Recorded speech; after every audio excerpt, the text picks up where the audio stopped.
আসসালামু আলাইকুম রহমতুল্লাহ। বিগত কয়দিন যাবৎ দেখতেছি একটা ট্রেন্ডিং চলতেছে, সেটা হচ্ছে অনেক দিনী মুসলিম ভাই বোন ওরা উমরা করতে গিয়ে কাবার সামনে মোবাইল ধরে আল্লাহর কাছে দোয়া করে, আল্লাহ আমার স্বামীকে ধ্বংস করেন, বা দেশের প্রধানমন্ত্রী এই করেন, ওই জনরে এই করেন, ওই জনরে এই করেন, আমারা ক্ষমা করেন, আবল তাবল। আচ্ছা, দোয়া কি আপনি আল্লাহর কাছে করতেছেন নাকি মোবাইলের কাছে করতেছেন আর ফেসবুকের কাছে করতেছেন? লাহাউলা কোথায় দিন। এখন উমরাটা হয়ে গেছে পিকনিক, যে যার মতো যাচ্ছে, তাওয়াফ করতেছে, ভিডিও করতেছে, ফেসবুকে আপলোড করতেছে, আর দোয়া এখন মোবাইলে করে।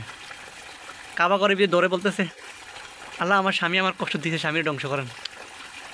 জি, আপনি আল্লাহর কাছে বলেন, সমস্যা নেই, আপনার মনের দুঃখ সব আপনার রবের কাছে প্রকাশ করেন, কিন্তু মোবাইলের সামনে বলে ফেসবুকে ছাড়তেছেন, ইউটিউবে ছাড়তেছেন, এটা আমার সন্দেহ হয়। এটা কি আপনি প্রকৃত অর্থে দোয়া এটা কি আল্লাহর কাছে করতেছেন, নাকি এটা ফেসবুকের কাছে করতেছেন, নাকি মোবাইলের কাছে করতেছেন?